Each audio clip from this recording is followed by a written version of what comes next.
Yo, what's going on, guys? Welcome back to Bullony Basketball. Here with Johnny. How's it going, Johnny? What's going on, Garrett? This is March. March Madness is upon us. The play-in games are tonight. This is an NBA podcast. I know that, don't worry. But this is also a basketball podcast, and March Madness is one of the best times of the year. So let us rejoice that it's here, and we are playing some basketball. So other than that, I'm doing fabulous. How are you, Garrett? Doing pretty good.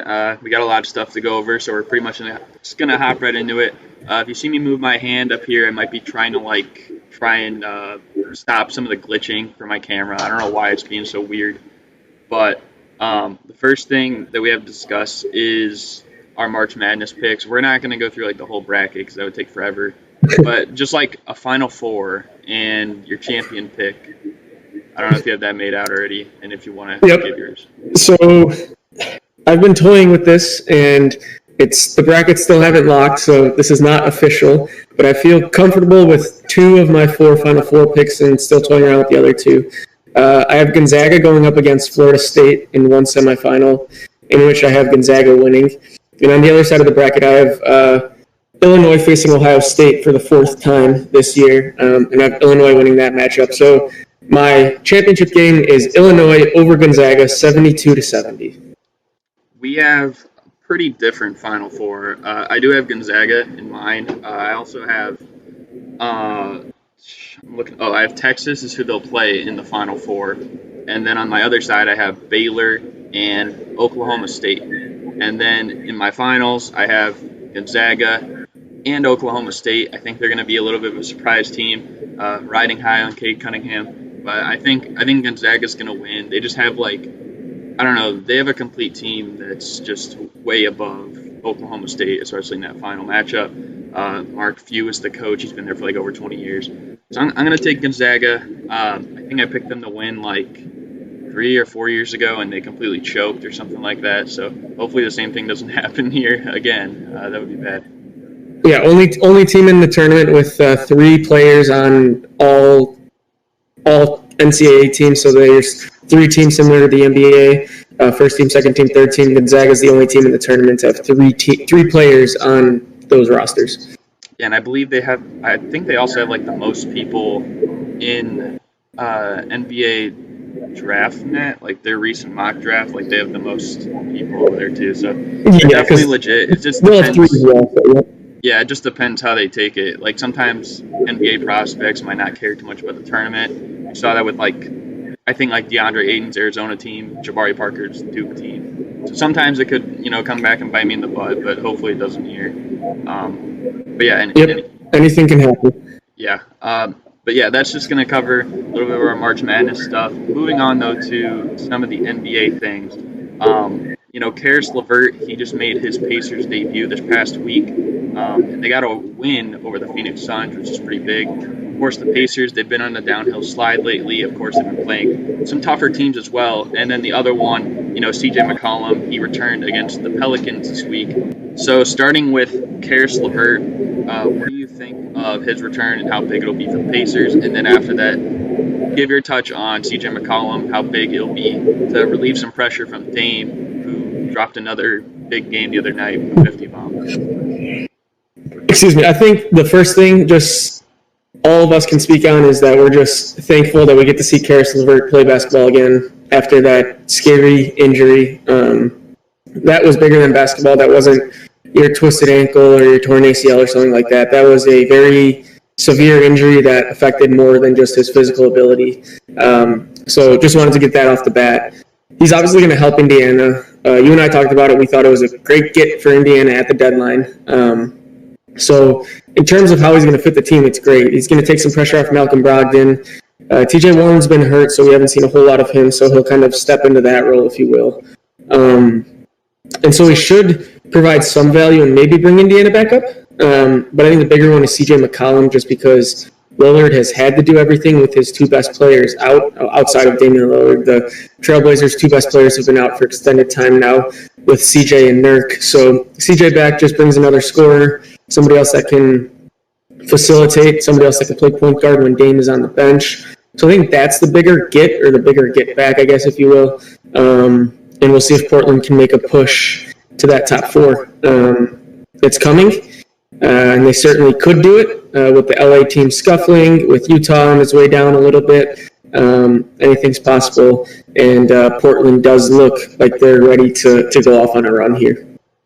Yeah, like you said, it's great to see Caris LeVert back. One of the more underappreciated players. I feel like maybe now he's getting more of the attention because he's just coming back. But before his injury, he was probably one of the more underrated players in the league. And then as for CJ McCollum, definitely takes a lot of the pressure off of Dame because a lot of the time he was having to do just about everything. Of course, the other night, CJ was still a little bit slow, only got about 10 points. But I think it's going to help them tremendously, and they're supposed to be getting Nurkic back, I think, in like 2 weeks. So they should be fully healthy in schedule with the NBA playoffs, which is good for them because, they were kind of healthy last year with their big stars, but a lot of their players were just like injured or not there, like Ariza. Zach Collins got hurt. Like Rodney Hood. Like they had so many guys that just weren't there. I think now this year, the way it looks is that everybody, maybe not Zach Collins, we still don't know what's up with him, but it seems like everybody else will be there for them come playoff time, and that's about as good as you could ask for.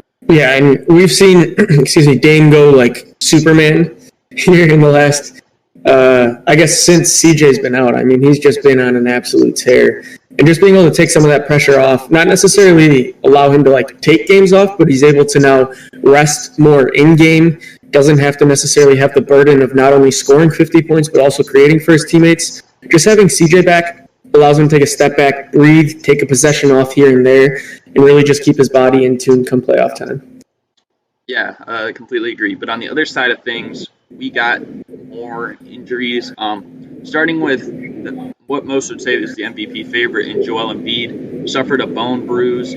And, the Sixers, they've been playing pretty well without him. But, losing a guy that's up there in MVP talks is definitely going to hurt. And, we'll see, because at the beginning of the season, without Embiid, they were pretty bad. I believe they won like one game of the 6 that they played. He's kind of been like the anchor of their defense, and hopefully it doesn't like detriment his MVP case because he's been having such a great year.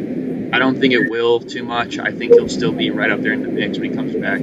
But, what do you think about that? And then also you can transition into Anthony Davis, who, it's reported he's going to be missing like the next 3 weeks. Yeah, I think it proves that Embiid is the MVP, but in terms of voting, missing this many games like substantially hurts his case. That's just the nature of the award itself.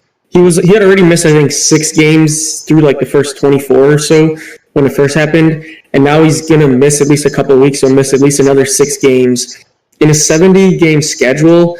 Missing 1/7 of them at the very least probably makes it tough for him to keep his case as winning the MVP. But I think he's the MVP, if that makes any sense. It's the same thing. It's with all these awards, right? Like we anoint somebody to be it, but then they don't meet the criteria of this or that, and so it's really a cruel way it goes about. But that's just the nature of the award. Anthony Davis, why not sit out? Like this team has nothing to prove anymore. They won the championship last year. They want to do so again this year. Why are they going to risk Anthony Davis coming back a week early to play 2 meaningless basketball games in the regular season instead of just making sure he's fully healthy come playoff time? Same exact thing the Nets are doing with Kevin Durant, or at least that's what it seems like on the surface. Big teams like this where you don't need your stars to make a playoff push where you're firmly in the playoff position, let them rest and come playoff time, make sure they're fully healthy. And I think that's exactly what we're seeing here with the Lakers. Yeah, surely on Embiid. We did see Harden when he won it. I believe he missed like 2 or 3 weeks at one stretch in the season, so it's not impossible. Like he very well could still win the award, and the way that they played with him as opposed to without him heavily suggests that as well. But then moving on to Anthony Davis missing for the next 3 weeks. Yeah, sit him out. That's definitely going to be good, but it could have an impact on their seeding as well. We got a lot of those teams in the middle there are pretty close. I think the Lakers are 4 or 5 games ahead of teams in 6th, 7th, 8th. So that's definitely going to be close. Like when it gets into that time, they might not have any home court advantage when it comes to the playoffs, which, I mean, that could work for them because they've been a pretty good road team, but it'll just have like some sort of impact in some way. And maybe in that aspect, it could be a blessing in disguise. But I don't know. I think Anthony Davis, definitely want him 100% when he gets to the playoffs. But, missing the next 3 weeks, we'll see how much time, because there will probably be, what will that be, like maybe 2-3 weeks before the playoffs start for them to get acclimated again. That should be enough time, but, I mean, you never know. So we'll just have to see what happens when AD gets back. Yeah, quick note on the standings. Lakers currently in third, 2 games ahead of the Clippers for fourth, 3 games ahead of the Nuggets for fifth, 3 games ahead of the Nuggets, 3.5 ahead of the Trailblazers.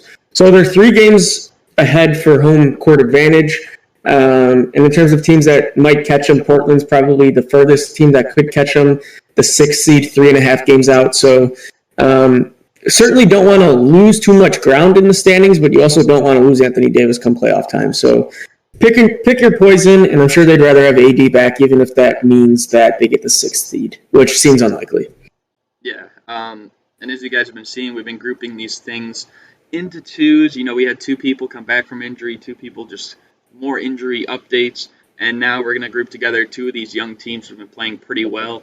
The Charlotte Hornets behind Gordon Hayward, LaMelo Ball, Terry Rozier, Devontae Graham, who's come back, and then also the Atlanta Hawks with, Trae Young, John Collins, who, is all in all these trade rumors, but, they've been on a 6-game win streak ever since they got Nate McMillan in there. Gallinari's been playing well. Which of these teams do you think has been more impressive to you over the past week or so? Yeah, I think it's Charlotte. Ahead of the Hawks in the standings, which didn't think would happen at this point. Hawks were primed to make a good playoff run this season, and so I expected them to at least be in the 6th seed, to at least be 500. So if anything, they're not even living up to my expectations. Trae Young, John Collins, Bogdanovich hasn't done much. He was injured. Gallinari was injured, but he's played some games. Capella's played some games. So they have the talent. I expected this team to be a playoff team in the East. The Hornets, I didn't even think this was going to happen at all. Gordon Hayward's a good player. Terry Rozier's a good player. Devontae Graham's a good player. PJ Washington's a good player. But, they don't have that star. You know what I mean? Trae Young was just a starter in the All-Star game last year. Trae Young was ready to take the next leap. Trae Young was ready to be the next superstar. You have John Collins on that roster. You got Clint Capella. You signed Bogdanovich. You signed Gallinari. This team had expectations. The Hornets had no expectations, and lo and behold, they're sitting 5th in the East. They're playing good basketball. They're a well-coached team. This isn't what I expected, and so because of that, I think it's the Hornets, without a doubt. Yeah, I would probably lean toward the Hornets as well, just for the simple fact that, usually when teams have a high sought-after rookie, it takes some time before the team develops into, a playoff caliber team. We saw it kind of last year with Ja Morant. Of course, they didn't even get in, but they made a pretty good push. But now we're seeing it kind of with LaMelo and the Hornets, and I don't think a lot of people expected this. Also, though, I don't want to just sit here and only praise the Hornets though, and say the Hawks haven't been impressive, because they have been. Winning 6 games in a row is not an easy thing to do, especially when they've had so many injuries throughout the year. They're still not even fully healthy. Of course, they've been getting more guys back. They've been getting more acclimated to each other. But I think Nate McMillan has been a blessing in disguise and surprise, because I think a lot of people were upset when Lloyd Pierce got fired. But right now it looks like it's actually working out. But both of these teams are definitely exceeding expectations I had from before the year. I think I had them both either in the play-in or right around the play-in, which I guess anything could happen in that situation. But both of them are, I believe, 5th and 6th right now, aren't they, in the Eastern Conference? So they're both surefire playoff half a game. Yeah, half a game separates them. If the season ended today, they're both for sure getting in. They don't even have to play a play-in game, and that's what's impressive to me. Yeah. Like I said, even I had the Hawks in the playoffs, but I still didn't think they were gonna take that next step that everybody did. A lot of people had firmly had him 4th, 5th, 6th seed. I was thinking 7th or 8th seed. But like I didn't have the Hornets in that conversation. Like I had the Hornets maybe looking at a play-in game. Like what they're doing is just crazy to me. But good for them. They found a steal in LaMelo Ball. And next we're going to talk about LaMelo Ball's rookie counterpart. Yeah, his rookie counterpart, the guy that got picked 2 picks above him, which is Anthony Edwards. He's been playing insane lately. He had a crazy game the other night against Portland, en route to actually winning, too, which is pretty rare in Minnesota this year. But he's been averaging, I believe, 27 points and shooting pretty well from the field over the past, 5 to 7 games. So that's just insane. I think a lot of people were thinking before the season, or earlier in the season, that Anthony Edwards, he's been kind of inefficient, kind of a lackluster defender per se. He's athletic, but how much offensive skill does he have? But I think now, especially in these last 5-7 games, he's been showing out a lot, regardless on the Timberwolves record, even though they have gotten some wins out of it. But what do you think of Anthony Edwards over, this past week or two? Because he's been putting on a show. Yeah, so I selected his last 8 or 9 games.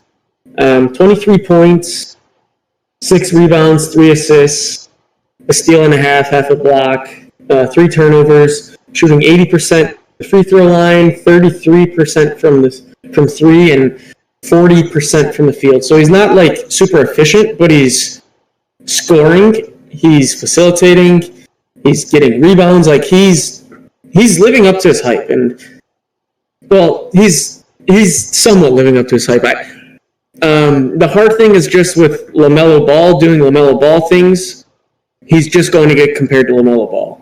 And he's the first overall pick, so there's a lot of narrative surrounding him, but he's really starting to play well. Early on in the season, he was struggling, but he's now been in double figures in his last 8 games, and 7 of those 8 have been at least 20 points. So he's able to get up a lot of shots, which is good. He's leading the team in shots actually here in the last 5 games or so. He's shooting more than Karl Anthony Towns. But he's just getting after it, right? He's aggressive. He's not settling for long threes all the time. He's driving to the hoop. He's penetrating. So I'm really liking what I'm seeing out of Anthony Edwards. I personally did say I would have taken Anthony Edwards first overall. So this is starting to at least help my case. But I think still by the play this year, LaMelo Ball does seem like the better player. But Anthony Edwards is coming alive as of late. Yeah, I think, it kind of reminds me of Donovan Mitchell in a sense. When he was a rookie, the first half of the season, he was still playing pretty good. And I think he was averaging, I believe, 12, 13 points a game. But then, the second half of the season was when he took off. And then, of course, his team took off, which I don't expect the Timberwolves to. But, he finished the season, over 20 points per game. I think, over 42% from the field. I guess it is kind of different because Edwards was the first pick, Mitchell was the 13th pick, but I think that it's still definitely a good sign. But I don't know. I think that Anthony Edwards is definitely trying to, save his, bust case thing that was going on for the past month or two, where everyone was just saying he's never going to be this, never going to be that. But I don't know. The way he's looked these past several games has just been insane.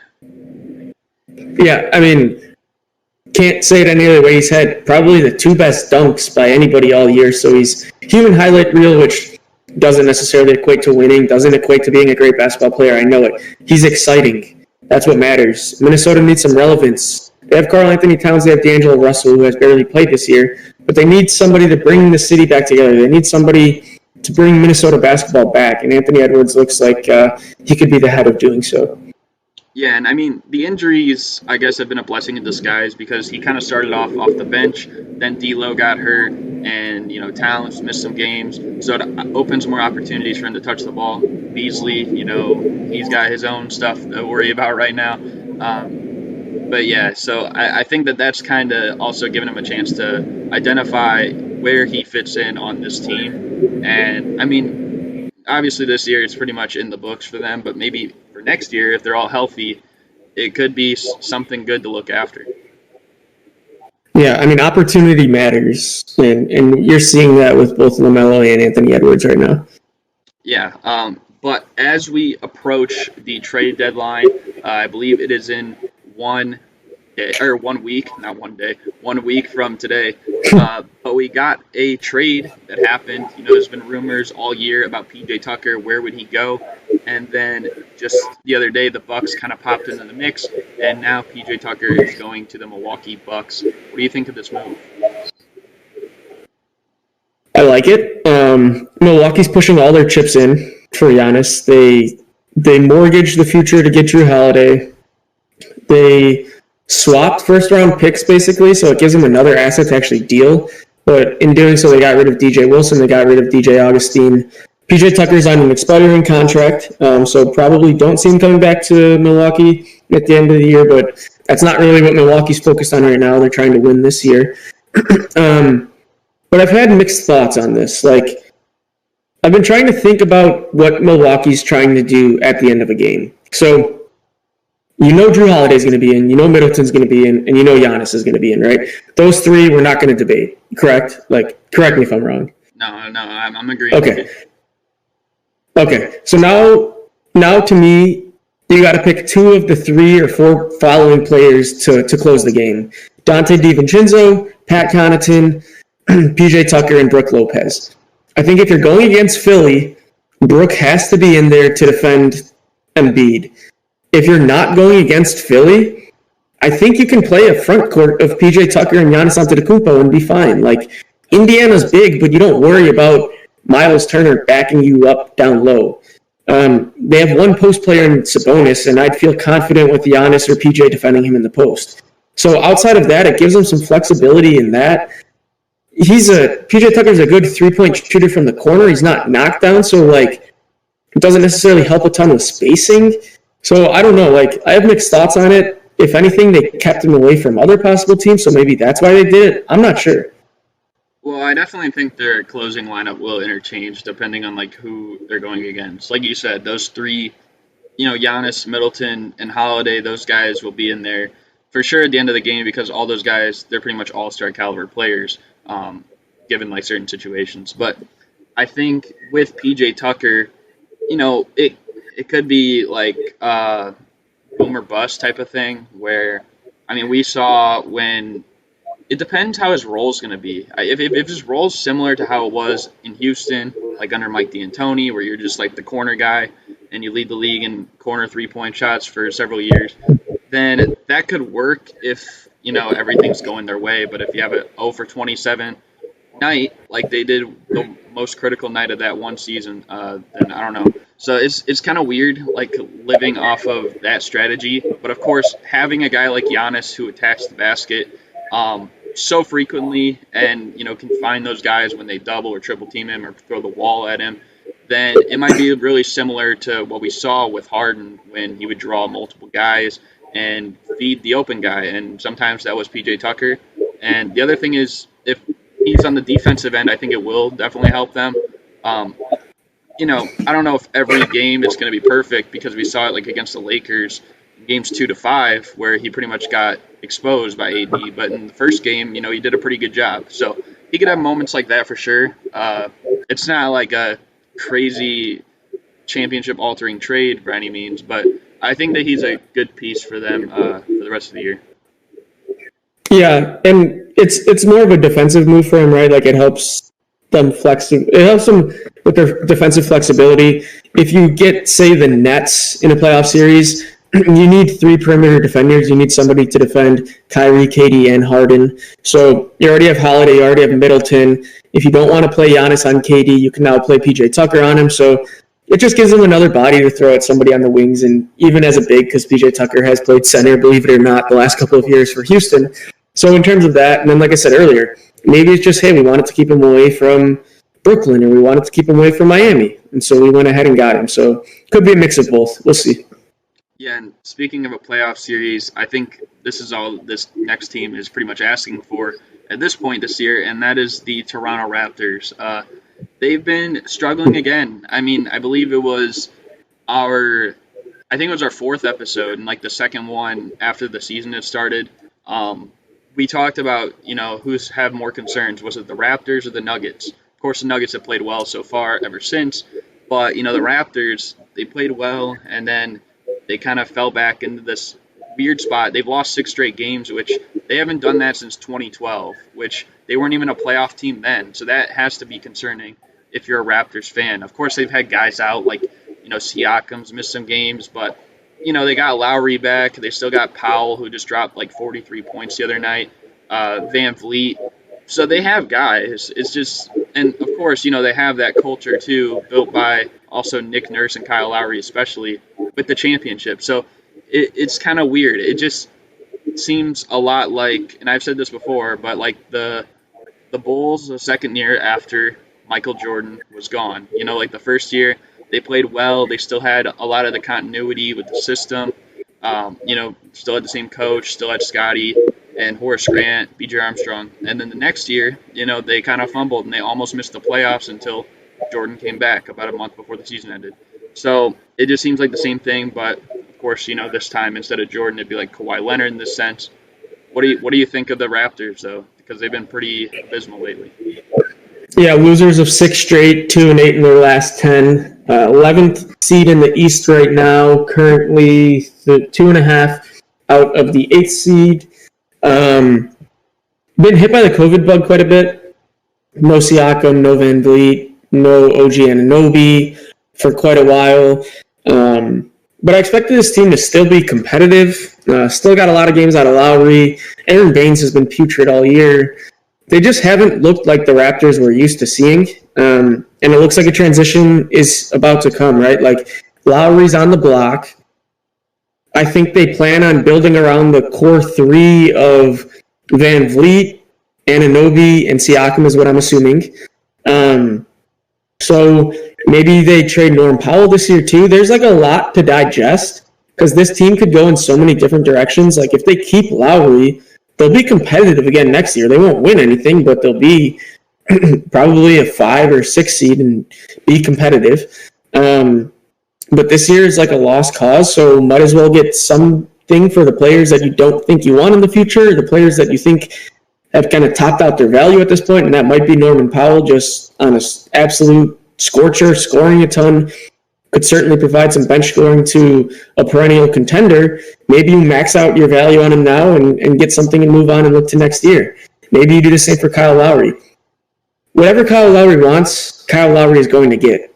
Might go down as the greatest Raptor in Raptors history, just the culmination of everything, winning the championship, being there the whole time, loyal, all that good stuff. So they're going to work with Kyle Lowry and do what he wants. But they could go anywhere. It's like there's a fork in the road. If they want to go this way, they can. If they want to go this way, they can. Just depends on what Masai Ujiri thinks is best. Yeah, it's just like a weird thing, though, because, they just won the championship 2 years ago. Last year, they're still the 2nd seed. They had the second-best record in the league, right? I think they had a better record than everyone in the West. So it doesn't make sense to me. And it's just really weird seeing this happen. Of course, they lost Ibaka and they lost, like, Marc Gasol. But I don't know is that like enough to drop him from 2 to 11? I know Baines has been pretty bad, but I don't know about that.